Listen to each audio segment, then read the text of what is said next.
Video के इस भाग में हम लोग चर्चा करेंगे सीआरपीसी के अध्याय 23 जांच और विचारणों में साक्ष्य। सीआरपीसी की धारा 272 से लेकर 299 तक के बारे में हम इस अध्याय में चर्चा करेंगे। 272 में क्या है? न्यायालय की भाषा है। राज्य सरकार तय करती है कि उस राज्य के न्यायालय की भाषा क्या होगी, उच्च न्यायालय को छोड़कर। चूँकि संविधान में कह दिया गया है उच्चतम न्यायालय और उच्च न्यायालय की भाषा अंग्रेजी होगी, फिर भी राज्य सरकार राष्ट्रपति की पूर्व अनुमति से राज्य की भाषा तय कर सकती है, राज्य की हाईकोर्ट की भाषा तय कर सकती है कि हिंदी में कामकाज होगा कि इंग्लिश में। लेकिन हाँ, निर्णय, डिक्री, आदेश केवल इंग्लिश में ही आएंगे। फिर एक सुप्रीम कोर्ट में आया कि जो निर्णय हैं और डिक्री हैं, आदेश हैं, वो हिंदी में भी आए, जैसा कि छत्तीसगढ़ में आ गया है। वहाँ पे मान लिया है उनके निर्णय हिंदी और अंग्रेजी दोनों में आते हैं। तो 272 में क्या है? न्यायालय की भाषा हो गई। 273 में क्या है? साक्ष्य अभियुक्त व्यक्ति की उपस्थिति में लिया जाएगा।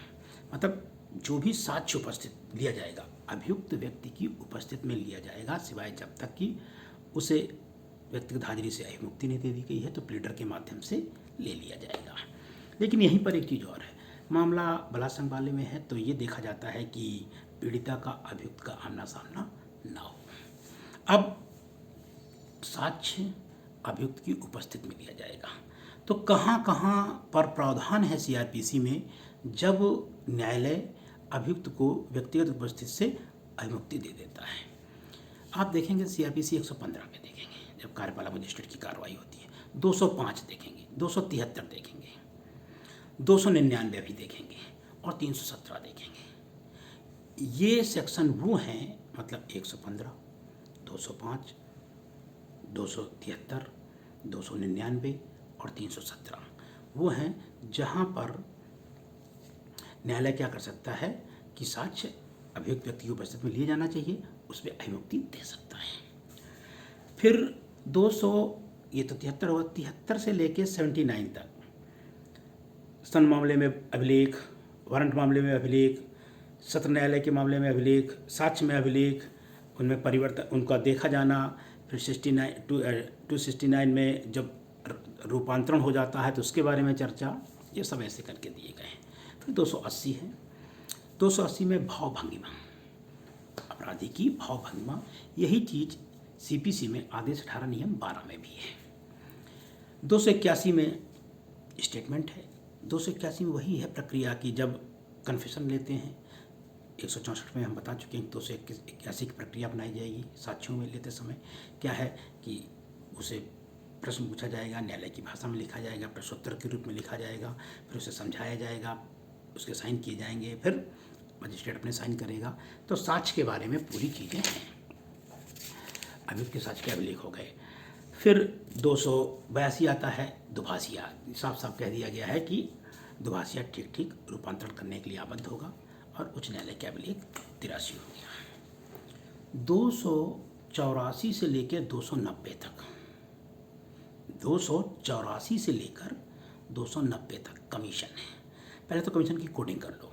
284 कब जारी होगा, 285 किसको जारी होगा, 286 निष्पादन, 87 प्रश्न पूछने जाएंगे, 88 वापस लेना, 89 स्थान और 290 विदेशों में कमीशन। तो फिर से एक बार बोल दे रहे हैं, कमीशन 284 से लेकर 290 तक कब जारी होगा? जब न्यायालय को प्रतीत होता है संहिता के अधीन विचारण की आवश्यकता है और ऐसा व्यक्ति की बिना व्यय और विलंब के युक्तियुक्त उपस्थित नहीं की जा सकती है, तो फिर उस व्यक्ति के लिए कमीशन जारी कर दिया जाएगा। लेकिन राष्ट्रपति और उपराष्ट्रपति हैं तो सिर्फ कमीशन ही जारी किया जाएगा और जो जारी करवाएगा वो खर्चा देगा। कब जारी होगा? 284 हो गया। कमीशन कब जारी होगा? जब न्याय विलंब हो रहा है, वो व्यक्ति आ नहीं सकता है, उसे बुलाया नहीं जा सकता है, न्यायालय को प्रतीत होता है कि इसके लिए आवश्यक है कि बिना व्यय और विलंब के कमीशन जारी कर दिया जाए।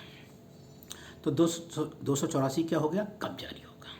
85 किसको जारी होगा?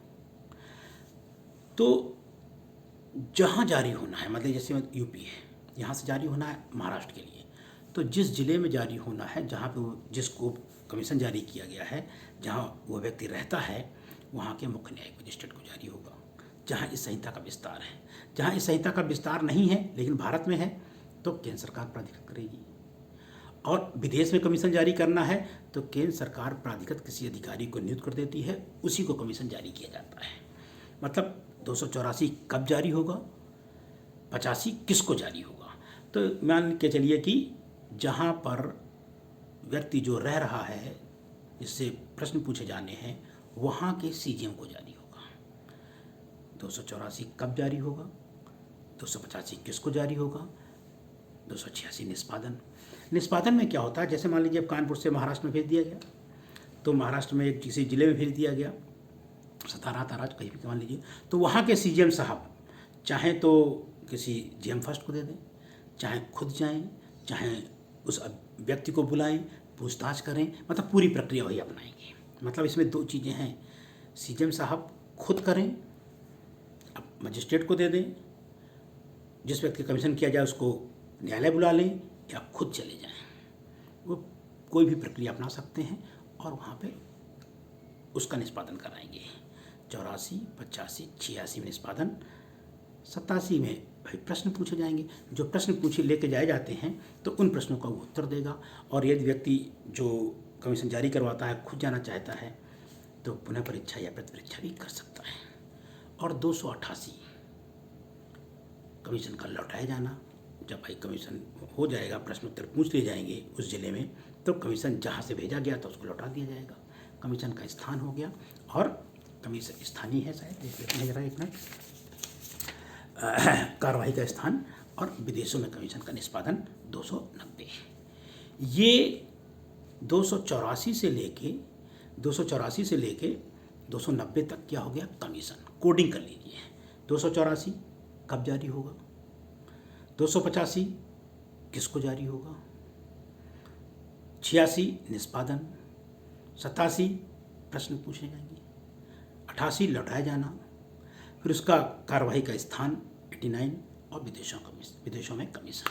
फिर आता है 291 चिकित्सीय साक्षी का अविसाक्ष्य। 291 में चिकित्सीय साक्षी का अविसाक्ष्य मजिस्ट्रेट के समक्ष कोई साक्ष्य लिया गया, उसे प्रमाणित किया गया या कमीशन जारी किया गया है और उसके तहत किसी चिकित्सा अधिकारी का साक्ष्य लिया गया है, तो इस संहिता के अधीन जांच और विचारण की कार्यवाही में वह साक्ष्य ग्रहण कर लिया जाएगा, भले ही जिसका साक्ष्य लिया गया है उसको न्यायालय में न बुलाया गया हो। लेकिन कोई प्रतिपक्षी कहता नहीं, जब डॉक्टर साहब को बुला ही लो, तो फिर न्यायालय समन भेज के उसे बुला सकता है। मतलब कहने का चिकित्सक का साक्ष्य हो जाता है। भाई चिकित्सीय साक्षी का भी साक्ष्य हो गया, वो मजिस्ट्रेट के सामने दे चुका था या फिर कमीशन के थ्रू। फिर मजिस्ट्रेट द्वारा शिनाख्त रिपोर्ट। अब कोई दस्तावेज है, किसी व्यक्ति के भाग है, तो मजिस्ट्रेट द्वारा उसको क्या कर लिया गया है, शिनाख्त करके प्रति हस्ताक्षरित कर दिया गया है और भेज दिया गया है। तो इस संहिता के अधीन जांच विचारण की कार्यवाही में उसे ग्रहण कर लिया जाएगा, मजिस्ट्रेट को बुलाना आवश्यक नहीं है। लेकिन हाँ, पता लगा कि कुछ केस सेक्शन ऐसे हैं एविडेंस के, जैसे 21 हो गया, 32 हो गया, 33 हो गया, 155 हो गया और 157 हो गया। फिर से बोल दे रहा हूँ, एविडेंस के सेक्शन 21, 32, 33, 155, 157 के तहत है, तो वो बुला सकता है, पूछ सकता है। ये हो गया 291A हो गया। 292 टकसाल के बारे में है। 293 अब ये वैज्ञानिकों की विश्लेषण रिपोर्ट है। 293 में क्या है, कोई जैसे विशेषज्ञ है, फिंगरप्रिंट स्पेशल है, उसकी रिपोर्ट है। कोई भी, चाहे वो सीरम वैज्ञानी हो, मुख्य विस्फोटक नियंत्रण हो, चाहे वो केमिकल विशेषज्ञ हो, चाहे फिंगरप्रिंट स्पेशलिस्ट हो, उसने एक रिपोर्ट बना के भेज दी। मतलब ये फिंगरप्रिंट इस आदमी के हैं या नहीं, मतलब कट्टे में हैं, तो जो फिंगरप्रिंट स्पेशलिस्ट था उसने एक रिपोर्ट कोर्ट में भेज दी। तो जिस स्पेशलिस्ट ने भेजी है उसको न्यायालय में आने की आवश्यकता नहीं है, उसके द्वारा भेजी गई रिपोर्ट इस संहिता के अधीन जांच और विचारण की कार्रवाई में स्वीकार्य है, ग्रहण की जाएगी।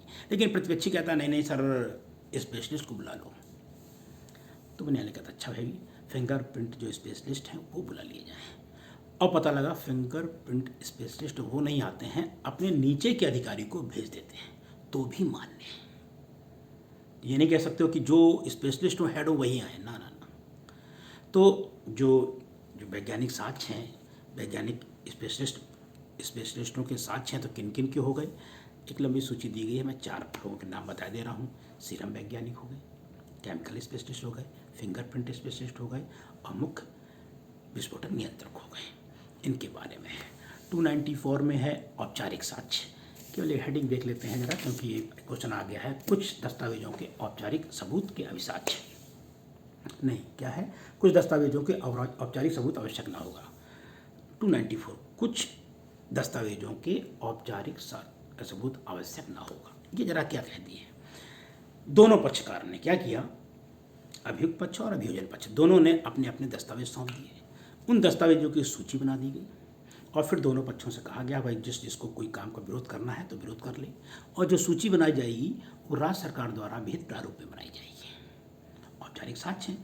और मान लीजिए कोई साक्ष्य हमने पेश किया, विपक्षी ने उसको विरोध नहीं किया, तो ऐसे साक्ष्यों को इस संहिता के अधीन जांच विचारण की कार्रवाई में स्वीकार कर लिया जाएगा। तो औपचारिक साक्ष्यों के बारे में हो गया ये। 290 आपका हो गया 4। 295 में लोक सेवकों के बारे में कथन। इस संहिता के अधीन कोई न्यायालय में एक क्या करता है कि एक आवेदन देता है कि साहब ये जो लोक अधिकारी के कथन के बारे में साक्ष्य है, तो न्यायालय पूछता क्या है उससे कि भाई इन तथ्यों के साक्ष्य के बारे में बताइए कि किस आधार पर आप कह रहे हो, ये कह सकता है। तो 295 हो गया। 296 में व्यक्ति अपने खुद का साक्ष्य देता है तो शपथ पत्र में दे सकता है। इम्पॉर्टेंट 297 है शपथ पे। कोई भी जब साक्ष्य दिए जाएंगे तो शपथ पत्र पे ही ग्रहण किए जाएंगे। ओथ कमिश्नर हो जाते हैं, शपथ पे ग्रहण किए जाएंगे। तो कौन किसके अधीन या किसके सामने ग्रहण किए जाएंगे। एक शब्दावली का फिर से एक सही ढंग से प्रयोग कर दें। शब्द का यूज हुआ है प्राधिकारी जिनके समक्ष शपथ पत्रों का ग्रहण किया जाएगा। 297 क्या है, प्राधिकारी जिनके समक्ष शपथ पत्रों को ग्रहण किया जाएगा। कोई भी न्यायाधीश, 3 लोग हैं देखिए, कोई भी न्यायाधीश चाहे वो कार्यपालक हो चाहे न्यायिक हो, वो हो गया, उसके समक्ष लिए गए हो। उच्च न्यायालय या सेशन न्यायालय द्वारा नियुक्त शपथ कमिश्नर, ओथ कमिश्नर, और तीसरा नोटरी अधिनियम 1952 के तहत नियुक्त नोटरी अधिकारी नियुक्त किया गया, उसके समक्ष है। जब उसके समक्ष पेश किया जाता है, कलंकात्मक है, खराब है, तो वो काट हट सकता है। 298 में ये कहा गया है कि ये बताना है कि ये आदमी सजा पाया है कि नहीं पाया है। अब हमें सिद्ध करना है कि दोषी है साहब, ये जेल जा चुके हैं, तो कैसे करेंगे। जिस न्यायालय जब दोष मुक्त या दोष सिद्ध हुआ है, तो जिस न्यायालय ने क्या किया है उसे दोष सिद्ध किया है, उस न्यायालय के अभिलेख के जो उस न्यायालय के अभिलेख रखे जाते हैं, उसके प्राधिकारी के स्वहस्ताक्षरित सर्टिफाइड कापी से निकलवा के आप पेश कर दीजिए, तब होगा। मतलब जिस न्यायालय ने उसे दोष सिद्ध किया है या दोष मुक्त किया है, उसके रिकॉर्ड रूम में का जो हेड होता है, उसकी प्रतिलिपि के हस्ताक्षर सर्टिफाइड कापी निकलवा के आप साबित कर सकते हैं। दूसरा, जब आदमी दोष सिद्ध हुआ है तब एक प्रमाण पत्र द्वारा, जो किसके कारागार के भार साधक अधिकारी द्वारा हस्ताक्षरित होगा कि इतनी अवधि तक इन्होंने यहाँ पर व्यतीत की है, या वो वारंट जिसके अधीन वो पेश किया गया था वो पेश करके कि हाँ इतनी से इतनी अवधि तक ये कारागार में रहे हैं, ये कर दिया जाता है कि दोष सिद्धि या दोष मुक्ति कैसे साबित की जाएगी। 298 और 299 में क्या है, अभियुक्त की अनुपस्थित में साक्ष्य कैसे लिया जाएगा। शब्दावली जरा एक साथ देखते हैं क्या है कि अभियुक्त की अनुपस्थित में साक्ष्य का अभिलेख, ठीक है, अभियुक्त की अनुपस्थित में। अब किसी अभियुक्त के ऊपर इल्जाम है, उसने हत्या की है, पुलिस ढूंढ रही है, मिल नहीं रहा है, और युक्तिक संभावना है कि वो भाग गया है और उसके सामान की कुर्की भी हो गई और वो आ भी नहीं रहा है, तो क्या है, संभावना ये है कि अब ये नहीं आएगा। तब जब युक्तिक विश्वास हो जाता है कि ऐसा व्यक्ति अब न्यायालय में हाजिर नहीं होगा, अभियुक्त न्यायालय में हाजिर नहीं होगा, तो अभियुक्त की अनुपस्थित में साक्ष्य लिए जा सकते हैं। ये होगा आपका 299। ये अध्याय 272 से लेके 299 तक था, अध्याय 23। इसे एक बार चर्चा और कर जाएं। 272 में क्या था, कोडिंग करके न्यायालय की भाषा हो गई। 273 में साक्ष्य अभियुक्त के सामने लिए जाएंगे, ये 73 हो गया। 74 से लेकर मान के चलिए 79 तक ऐसे ही है। 7 मामले में अभिलेख, वारंट मामले में, 17 मामले में साक्ष्य में, और ऐसे ये पता लगा कि जो दुभाषिया इंटरप्रेटर किया गया है, रूपांतरित करके पढ़ाया लिखाया गया, समझाया गया। 280 में भावभंगिमा, 281 में कथन, 281 में कथन हो गया, और 282 में इंटरप्रेटर हो गया। 83 में उच्च न्यायालय के अभिलेख हो गए। 84 से लेकर 284 से लेकर 90 तक क्या था, कमीशन।